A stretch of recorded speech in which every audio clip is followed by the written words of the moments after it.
In this video, I'm going to cover Tom DeLonge and all of his recent work, and in the second part of this video, I'm going to cover his newest book, Sekret Machines, A Fire Within, and importantly, I'm going to cover how this all relates to all the crazy information that's been coming forward from people within the government, aerospace design companies, and the secret space program.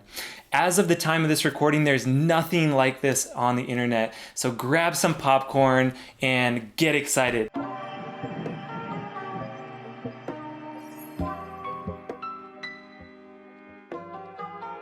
Hey universe, Earth family, this is Joseph Irwin, and in this two-part video from the Cosmic Embassy, I'm going to be covering in great detail the work of Tom DeLonge, his organization, and the books that he's been coming out with. In the second part of this video, stick around, because I'm going to cover, for the first time on the internet, his most recent book, Sekret Machines, A Fire Within.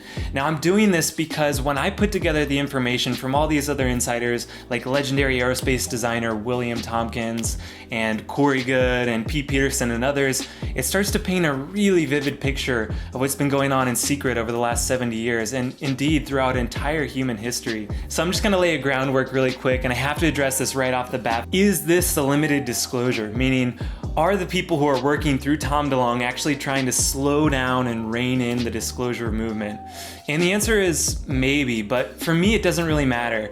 Because the fact is, he's gathered all these super legitimate credentialed people from all around aerospace, CIA, Department of Defense, and that gives us, as an awakening disclosure community, some really stable ground to stand on. I mean, no longer can they say it's just conspiracy theorists who are pushing this information forward. These people are putting their entire reputation and career on the line. Furthermore, I believe this is the first semi-official attempt at disclosure to go public. And for me, this is the most important subject ever. I mean, this has the opportunity to change everything about our society, everything that it means to be a human on the earth. And so I'm going to use every tool available to me to push this narrative forward of disclosure.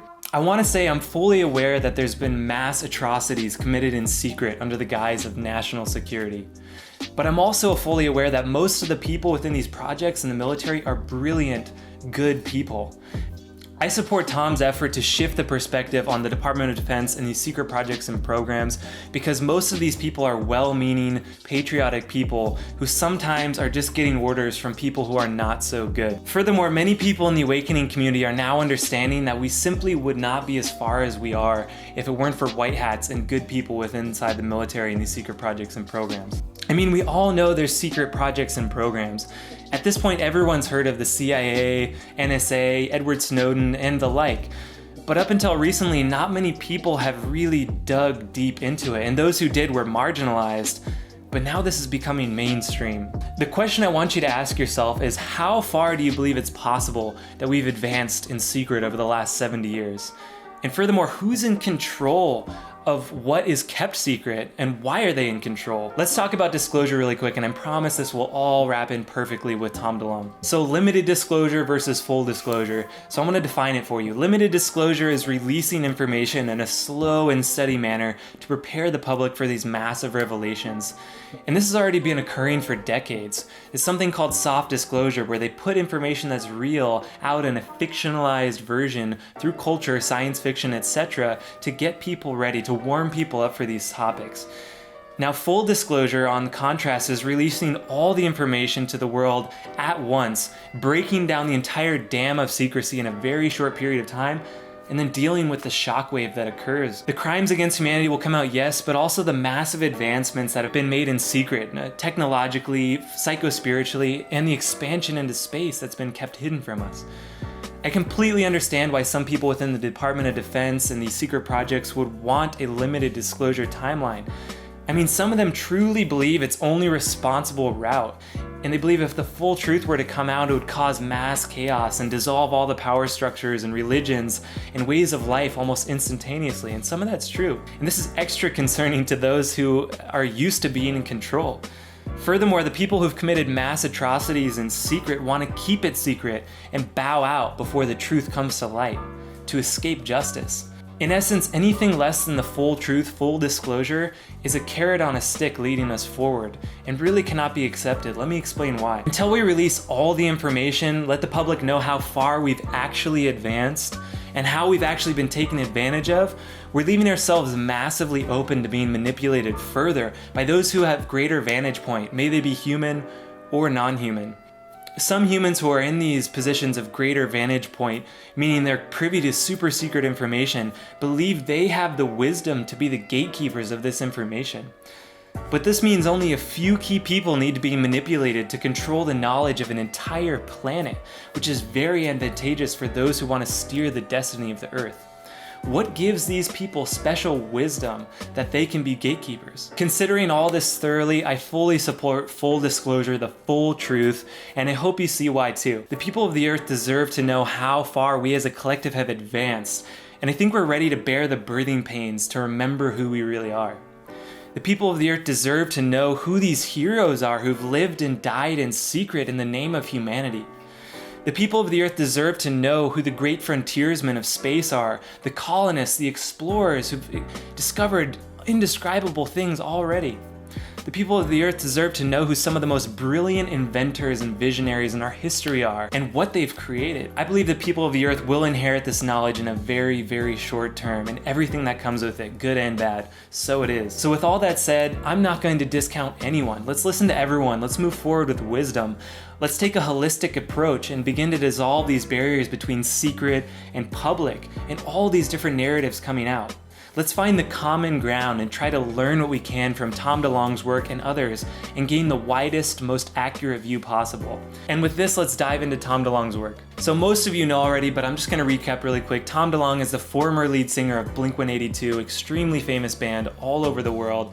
And he left his band a couple years ago, not because they weren't making money. They had just made a new album, they were touring, but because he said that he wanted to do something greater.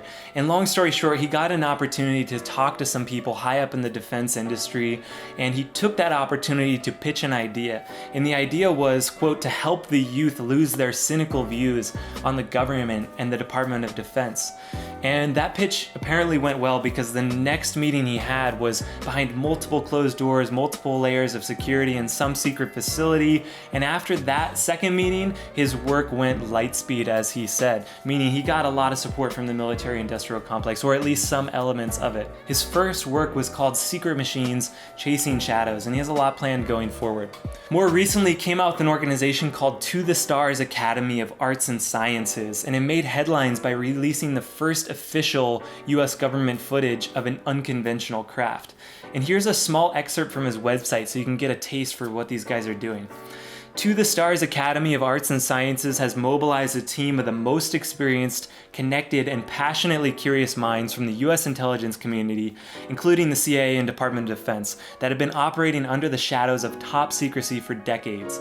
The team members all share a common thread of frustration and determination to disrupt the status quo, wanting to use their expertise and credibility to bring transformative science and engineering out of the shadows and collaborate with global citizens to apply this knowledge in a way that benefits humanity without the restrictions of government priorities. This is really key, and this quote is amazing. The list of people that Tom has gathered around him reads like a spy novel or a sci-fi movie, and I want to tell you a little bit about them real quick so you can get a sense for them, although I won't go too deep into it. But I have to ask you, once you hear this list, why would these people put their entire career and credentials on the line for nothing? So really quick, first guy, Jem Simivan, retired Central Intelligence Agency Directorate of Operations after 25 years Operations Officer. Next guy, Harold E. Puthoff, Dr. Harold E. Puthoff, published numerous papers on electron beam devices, lasers, and space propulsion, and has patents issued in the laser, communications, and energy fields. More than 5 decades of research at General Electric, Sperry, the National Security Agency, Stanford University, and SRI International. Regularly advises NASA and the Department of Defense and the intelligence communities and corporations and foundations on leading-edge technologies and future technology trends. And as an aside, Dr. Harold Puthoff was actually mentioned in David Wilcock's first book, Sourcefield Investigations, as one of the guys who backed up Dr. Steve Baxter when he was doing his crazy experiments on plants. And I'll make a video about that as well. Next guy, Steve Justice of Lockheed Martin. After 31 years, Steven is recently retired Program Director of Advanced Systems from Lockheed Martin advanced development programs, better known as skunkworks. Now, if you don't know about skunkworks, basically they're the guys who invent things that aren't supposed to exist. I remember driving up to this big hangar that's got the skunk slapped on it. We're typically asked to develop advanced technologies, capabilities that don't exist, that are of critical importance to our national security. All of us here want an idea, and we want to run with it. And we want to explore every edge of technology and see if we can make it a reality. There's always this sense of wonder about what the skunkworks will produce next.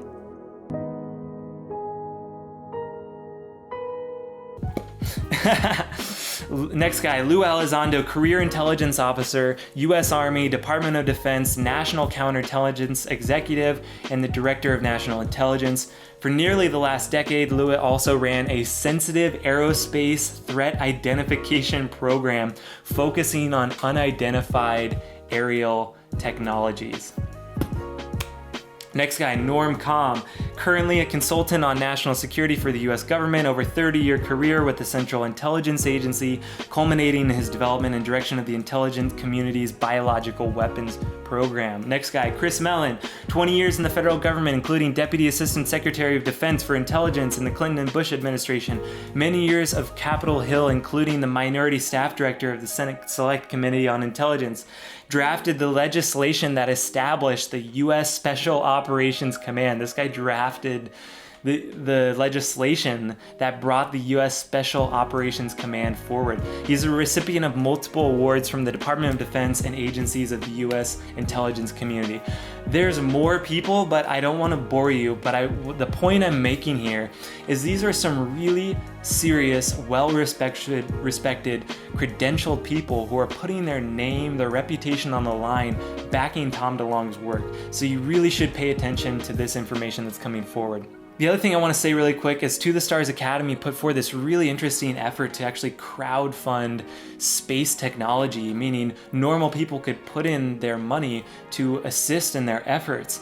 And in some ways, I see this as an essential step for our collective consciousness to become prepared for these space technologies. Even though the truth is the technologies already exist, they've been created, there's this kind of separation that's been created between the public and what's science fiction and what's real. And therefore, any efforts to bridge the gap between, what's real and what's sci-fi is essential. And this is literally an opportunity for the public to buy into advanced space travel technology, which creates a powerful momentum in our collective that is like an actualized, meaning we believe it's true momentum. And for many people, the possibilities of these things are becoming more real through their efforts, and I really commend them for doing that. Now, the actual crowdfunding segment is complete. Maybe there'll be something like that in the future, but I just wanted to point that out. All right, so let's jump into his last book, Sekret Machines, Chasing Shadows. Tom DeLonge co-authored a book with esteemed British Shakespeare literature professor and New York Times bestselling author, A.J. Hartley. The story they craft is very compelling, weaving multiple different narratives from all around the world and actually all throughout time together to paint a very vivid picture of what's been going on in secret. Here's a quote from A.J. Hartley in the foreword. "Though this is a work of fiction, it is grounded as much as possible in real places and events. As a result, tremendous amounts of research had to go into writing this book, and I couldn't have done it without a lot of expert opinion from the armed services and intelligence communities, some of which, for obvious reasons, must remain anonymous." So I just wanted to throw that in there to really lay the groundwork for the fact that this book had a lot of help from people within the intelligence communities. All right, so now I'm going to take you through the characters in the book and why their stories matter. The first one is an heiress to one of the most powerful moneyed families in the world as she tries to figure out what her father's been developing in secret her whole life. She resents her family's wealth and business dealings. And her father's actually assassinated early on in the book, but before he has this stunning quote where he basically says that the security on his laptop is better than the Bank of England, MI5, and the British government. And well, it should, because if someone were to gain access to it, it could bring down all three of these organizations in a single stroke. Wow, so that just paints a really vivid picture that there are these individuals who have so much power they could take down whole governments and intelligence apparatuses just themselves. This organization in the book is called the Maynard Consortium, and here's a quote from the book on this subject. "It was like a breakaway civilization," shout out to Corey Goode. "It was like a breakaway civilization," she thought, "a powerful, moneyed organization that owed no allegiance to geography or the other outmoded trappings of the nation state. An entity that lived in the internet, in anonymous boardrooms, in interconnected invisible spaghetti of revenue streams and offshore accounts, unnoticed and impossibly powerful, a force moving beneath global affairs for its own ends." That quote is stunning and ties directly into so many things we've heard from so many different insiders about these supranational organizations. And I'm not going to name any names, but a lot of you are familiar with what I'm talking about. So she's trying to figure out what her father's life was all about. Her father gets assassinated, and right before he gets assassinated, he changes the will to her. So she actually inherits like countless billions of dollars. And the organization her father is part of is very, very pissed about this basically. And they actually try to assassinate her as a result.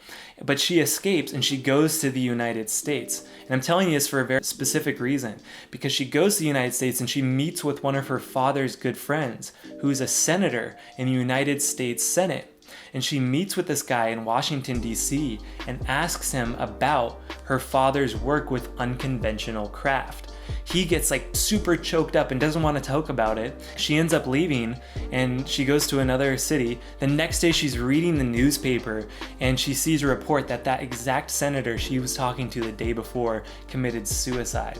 And this is a direct admission to what we've heard so many times from so many different insiders, is that if people get too close to the truth or if they say the wrong thing, they'll be suicided, meaning they'll be murdered and it'll be made to look like a suicide so that nobody kind of follows the trail of who might have killed them. And it also points to the fact that in the past there's been this intense, like gruesome cover-up of extraterrestrial and anti-gravity technology, even to people as high up in the United States Senate. All right, so the next important character is this pilot, and he is a Marine pilot who's flying a mission in Afghanistan when he witnesses an unconventional craft. As a result, he's booted out of his career in the Marines and brought into the secret world of CIA unconventional craft at Dreamland, Papoose Lake, Area 51 as it's better known, where he's actually taught to fly these craft. So here's an interesting quote on that subject. He's asking about the unconventional craft that he witnessed in his combat mission in Afghanistan. He's talking with his new CIA boss and he says, yes, it was a flying saucer. And then the pilot says, so that means it was an alien? And the CIA guy basically laughs at him and he says, no, it was made in the USA by people like you and me. And the pilot says, but how? I've been in aviation my entire adult life, and I've never heard of anything that looked or moved like that. And the CIA guy grinned and says, because it's secret, bro. and then the pilot kind of feels dumb, obviously. And then he says, okay, why? Like, why is it kept secret? The CIA guy says, it's how we keep our edge. And this is a test facility, the R&D section here, a subdivision of a major commercial aerospace manufacturer whose sole client is the US government. It's called Possum Plant. Ask me why. They go on to say that it's called Possum Plant because possums are extremely resistant, and also they're really good at playing dead, meaning they're good at pretending like they don't exist. And this seems like a direct reference to Lockheed Martin's skunk work or one of these other aerospace design companies. And this starts to bring up in a really big way this whole question of secrecy and compartmentalization. Here's another quote that kind of explains their logic. So does this mean we're in some kind of secret arms race? And the CIA guy says, you haven't figured out who we're dealing with, but you'd answered the first question, which was, why are we keeping the program secret? Because we aren't the only ones involved. Secrecy, like information, is a currency. It's power, and it has to be protected at all costs. all arms races are secret until they're not. And the pilot digested this. And so it starts to just bring up this whole concept of secrecy and why things are kept secret, or at least what's the logic behind keeping things secret. Now, like I said, the pilot ends up being brought to Dreamland, or Area 51, Papoose Lake, whatever you want to call it, in Nevada, and he starts to get taught on how to fly these anti-gravity craft. And the book really fascinatingly starts to go into great detail about these anti-gravity craft. And this is really interesting because to me it seems like this is the beginning of a disclosure of at least some, or maybe the first round of major public disclosure of some of these unconventional craft. Now this one they call the Locust, and it is the TR-3B, and they actually call it the TR-3B Locust in the book. And the TR-3B has been mentioned all over the internet. It's been leaked by so many different insiders over so many different years, and this is a direct confirmation that this is real. And they actually describe anti-gravity craft in great detail. I was actually kind of surprised by this. They say like when the engine turns on, it doesn't make any kind of noise. It's just like a hum, and then you're slightly out of phase with reality. And they can go 5,000 miles an hour that way, and then 5,000 miles an hour that way in an instant with no inertial effects. Which in a conventional craft you would die because you would slam against the side of the wall so fast that you would just splat. But they have inertial dampening effects. And the other thing that's really interesting is that they have temporal dampening effects, meaning they actually reference a temporal drive. And temporal means time, meaning they're going so fast in some cases that they have to calculate what time they're actually going to arrive wherever they're trying to go. To give you an example of the background of information that they give in here, I'm going to give you this quote from the book. The pilot's asking about what kind of weapon system the TR-3B has, and one of these scientists says lasers. And he asks lasers? Lasers, said the scientist, as if nothing could be more obvious. And this is a quote. In 1956, the pilot of a Grumman F-11 F-1 Tiger, traveling at the speed of sound, shot itself down when its speed allowed it to accidentally fly into the path of its own slowing bullets. We've been a little wary of conventional weapons for super fast craft ever since. This is like so amazing because it's starting to put through this work, through Tom DeLonge, a history of not only the fact that we have unconventional craft, but the development that we went through, and even some of the successes and failures that we had to go through to get there. Now, a little bit later on in the book, the pilot starts to actually resent kind of all the secrecy. And I want to also present this quote on the pilot because I think it's really important. He said, "What exactly is he doing here? Who is he fighting, and whose orders?" He had never had a problem with the secrecy of a mission before. It made sense to him for military strategies and objectives should be kept from the public, lest the enemy learn them and use that information to better their position. But the Locust program was a different kind of secrecy in which everything, equipment, methodology, purpose, hell, even the nature of the enemy was unknown, not just to the press and the general public, but to 99% of the military, including top brass. He was used to covert ops as part of the larger and officially sanctioned war, but this was different. He didn't know what he was doing and how he was doing it and who was calling the shots. This quote is really stunning and just completely fits key in a lock with what Corey Goode and others have said, specifically Corey, which is that there's all these compartmentalized programs. Everyone thinks they're the top of the totem pole, but the truth is there's more and more secrecy the farther up you go. And he even says the top brass, 99% of the military, has no idea that this is going on. So I want you to consider that quote from Tom freaking DeLonge's book. Later on in the book, there's this scene where he's actually piloting this captured craft, and they actually call that a captured craft, meaning a craft that was captured assumedly from extraterrestrials. And this craft is totally different than anything that we had developed. It's fully consciousness driven, meaning if he wants to go that way, he thinks that way. If he wants to go that way, he thinks that way. If he wants to shoot a weapon, he thinks weapon. If he wants to defend himself, he thinks defend himself. And this is really key, and I'll flesh that out more as we go forward. The other really important part that I really want to put in here is just the concept of the loneliness that comes from being in these compartmentalized programs.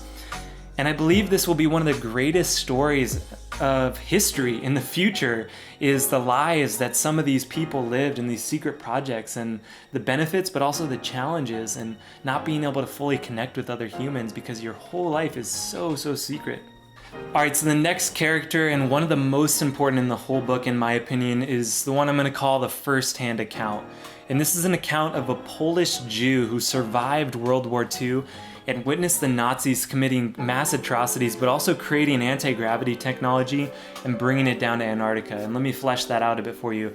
This Jew was born in Poland and watched his whole family get killed. He was brought into these slave camps and ended up working in a secret underground facility for the Nazis in Poland.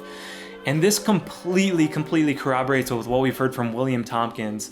Now, if you haven't heard about William Tompkins, I'm making a video on him and also reviewing his book that he put out, which is called Selected by Extraterrestrials. And I highly recommend watching that video when I have it out. But just to give you a basis, William Tompkins was working in the Navy in the 40s, and he was a direct first-hand account of basically these spies that worked for the US Navy were working in Nazi Germany and bringing the secret information from Nazi Germany back to the US Navy. And he was one of the first people who got to witness this information firsthand when it came from the spies that were coming from Germany. And one of the things he reported that we hadn't heard very much from anywhere else was the fact that the Nazis had underground bases, A, but B, they had it all over occupied Europe, including in Poland. During World War II, Germany was taking extraterrestrial information and putting in production 12, 14 different extraterrestrial type vehicles. They're manufacturing them using slave labor. Almost 90% of that was taken out of Germany before the war even stopped. It was taken to Antarctica and is still operating there today. So this directly ties in, and other things, to William Tompkins' testimony, and I have to point that out. Now, this first-hand account, this Polish Jew witnesses the Nazis building and testing advanced systems and weapons, including some of the first anti-gravity technology in an underground base using slave labor in Poland. So this boy from Poland ends up escaping Nazi Europe right as the Russians are invading Poland. And he finds his way onto a US Navy ship as kind of a stowaway. And he gets this opportunity to speak with the captain. He tells him everything he knows and everything that he saw. And the captain sees the value in him. And they sail back to the United States. I'm making a long story short. And he gets his citizenship. And then the captain offers him a position in the US Navy. Now there's this quote that lays the framework for everything else that's about to go on, and I want to read it to you. It's about the difference between Germans and Nazis. Quote, "The Germans are a people.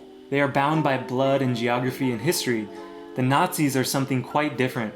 What binds them is an ideology, a worldview, and a purpose.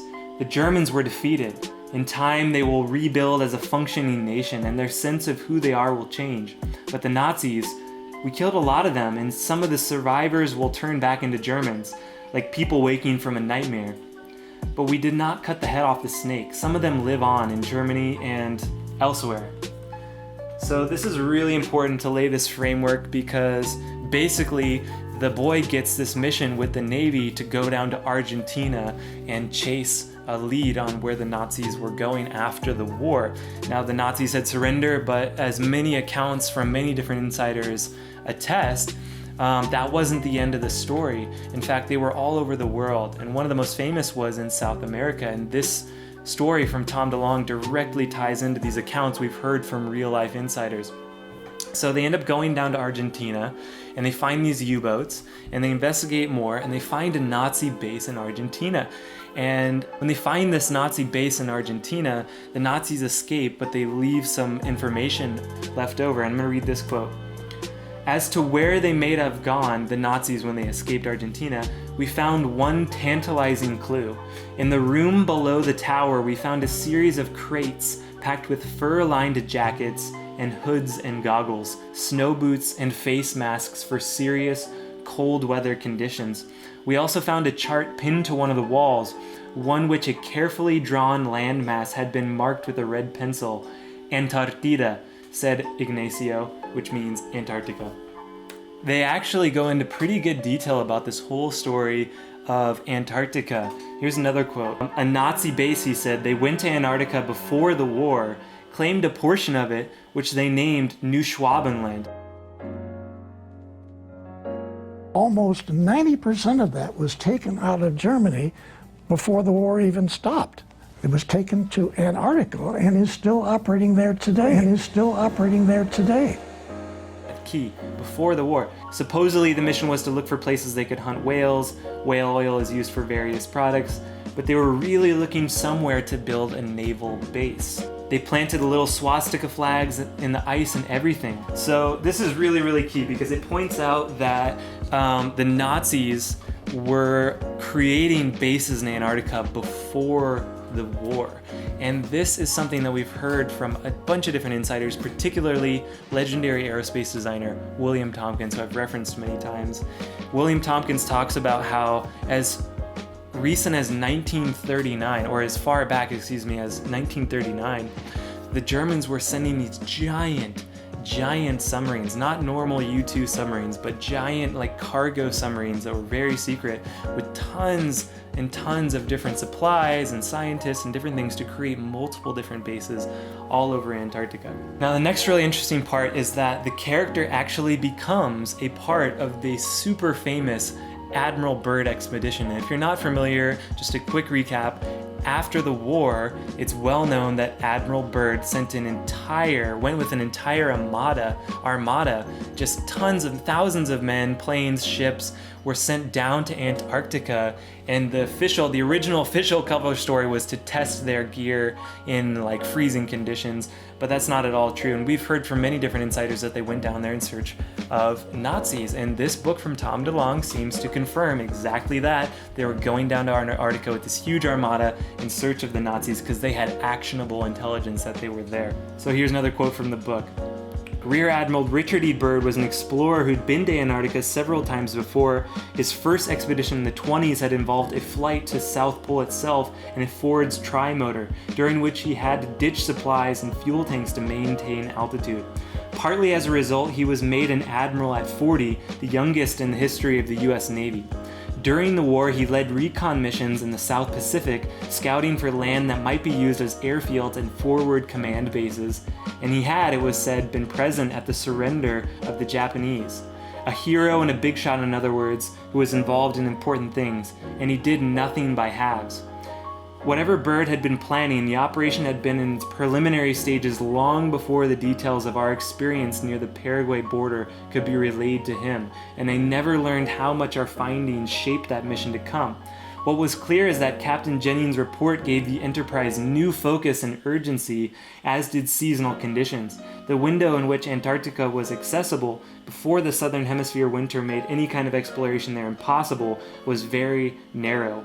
Alright, so this is really key because it actually alludes to the fact that Admiral Byrd was planning his expedition to Antarctica in pursuit of the Nazis before we had received this actionable intelligence from Argentina. But once we received this actionable intelligence from Argentina, it like super sped up their efforts. They realized they had to go because they had this new information about the Nazis going down there. And they actually do end up, of course, encountering the Nazis in the book when they go down there, and they actually have a battle where a flying saucer craft is launched and is shooting down some of the craft. But in the book, basically the Americans are able to overcome the Nazis, and the Nazis end up surrendering, and some of them are in really poor conditions, like total frostbite, starving, etc. I won't go into it. But it is interesting because we've heard from many different insiders that the Nazis still have bases down there. Some advanced modern version of the Nazis still have bases down there, and that we weren't able to defeat them, that they actually were able to fend us off. Whereas in this book it says we defeated them, we took it over, kind of case closed, or at least that's what it seems to be saying. So I wasn't sure if that was a deliberate deception put in the book, like we defeated the Nazis, or if they just didn't have the complete information. So after this battle and this expedition to Antarctica, Admiral Byrd actually put out a press release basically, and it's very revealing. Listen to this. An extract from a Chilean newspaper, Et Mercolo, March 5th, 1947. Admiral Richard E. Byrd warned today that the United States should adopt measures of protection against the possibility of an invasion of the country by hostile planes coming from the polar regions. The Admiral explained that he was not trying to scare anyone, but that the cruel reality was that in the case of a new war, the United States could be attacked by planes flying over one or both poles at incredible speeds. The statement was made as part of a recapitulation of his own polar experience in an exclusive interview with the International News Service. Talking about the recently completed expedition, Byrd said that the most important result of his observation and discoveries is the potential effects that they have in relation to the security of the United States. The fantastic speed with which the world is shrinking, recalled the Admiral, is one of the most important lessons learned during the recent Antarctic exploration. Quote, I have to warn my compatriots that the time has ended when we are able to take refuge in our isolation and rely on the certainty that the distances, the oceans, and the poles are a guarantee of safety. So this is really stunning because this is basically Admiral Byrd in 1947 alluding to the fact that there is such advanced flying machines all the way back then that we can't feel safe by these vast oceans and that there may be a threat coming from the polar regions. This is mind-blowing. This is 1947 after the war. And to me, when I start to look at all this information, what's actually more mind-blowing is the fact that this has been kept secret so long. The last part of this Antarctica mission that's really important is it references that from this Nazi base, the Nazis had brought in tons of works of art and all these things down there, and some of them had to be burned just for warmth and fire, and I thought that was really interesting. But the other important part is they say that they recovered this tablet. It's a strange language, and it has this strange blue-green kind of shimmering metal wrapped around the tablet, and that'll become more important later. Now, after all this Polish Jew ends up going back to the United States. He resigns his post from the Navy. He says, I'm done with all of that. That was crazy. And he kind of just fits in with normal society. And this is important because it's a first-hand account of Project Paperclip, and we'll get more into that in a second. So the next important character is who I'll call the debunker. And this woman is a massive skeptic of anything unconventional and actually runs a debunking website. And it seems very hilariously obvious that this is a reference to Snopes or Snoops, I'm not sure how you pronounce it. And basically she's forced to rethink her entire skeptical life as she realizes that things she once rallied against were more and more true. So basically this woman runs a Snoops website and she ends up receiving the journal of the last character I talked about, the World War II survivor from Poland. And she receives this journal that tells everything of his life, and it forces her to completely rethink everything she's been debunking all these years. Now eventually, as she kind of steps away from the debunking website, these fake Department of Homeland Security agents come and try to kill her and take the journal.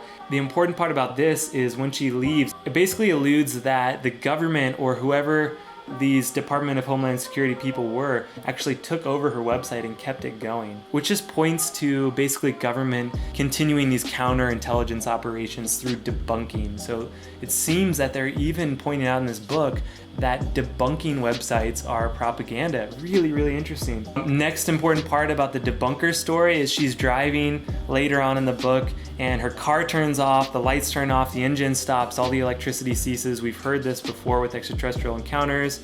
And basically she's abducted, but here's the twist. She wakes up during her abduction. She's on an operating table. There's some extraterrestrials with the big heads and the big eyes, and she ends up getting out of her restraints and punching one of these aliens in the head, knocking this alien over. She goes over and finds a zipper on the back of the alien, unzips it, and it's a person inside of an alien suit.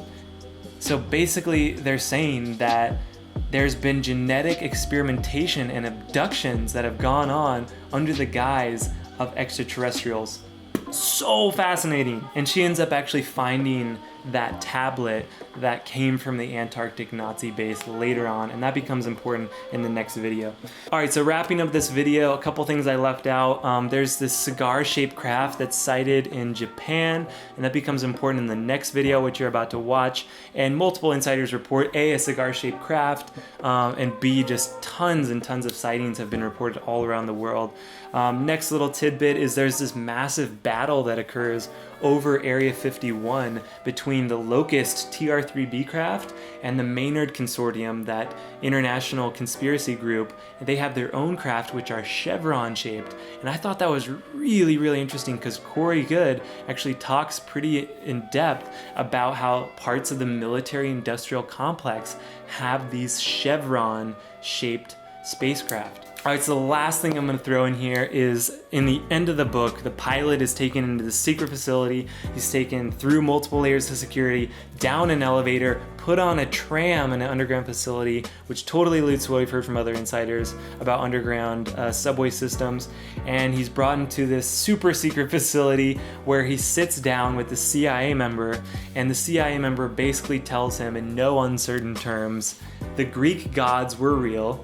They were extraterrestrials, we have their technology, and they never left. This is all so amazing. I can't believe this is coming from Tom Delonge and his organization. It corroborates so many of the other evidences we have coming forward from William Tompkins, Corey Goode, Pete Peterson, things David Wilcock has been talking about, and it just really kind of, in my opinion, legitimizes all this information. And it actually wasn't until I read this book that I was so inspired to start making these videos. Because when I have Corey Goode, William Tompkins, Pete Peterson, David Wilcock, and now Tom Delonge, this former rock star, all kind of saying the same thing, it paints this crazy vivid picture of what's been going on in secret throughout history and up until the recent times. And I really wanted to share this clarity and this realization that's coming to me. And all this is so stunning, but believe it or not, it actually gets deeper. And in the part 2 of this video, I'm gonna take you into the most recent information from Tom Delonge's newest book, Sekret Machines, A Fire Within. And at the time of this recording, nobody else on the entire internet has reviewed this book, and I'm so excited that I get to do it because I'm going to be giving you this context of all these other information with the secret space program and what's been going on in secret. Thank you so much for watching this video. Like it. Please continue on to the next one. Remember to subscribe so you can continue on this journey with me, Joseph Irwin, and the Cosmic Embassy. Thank you so much for watching.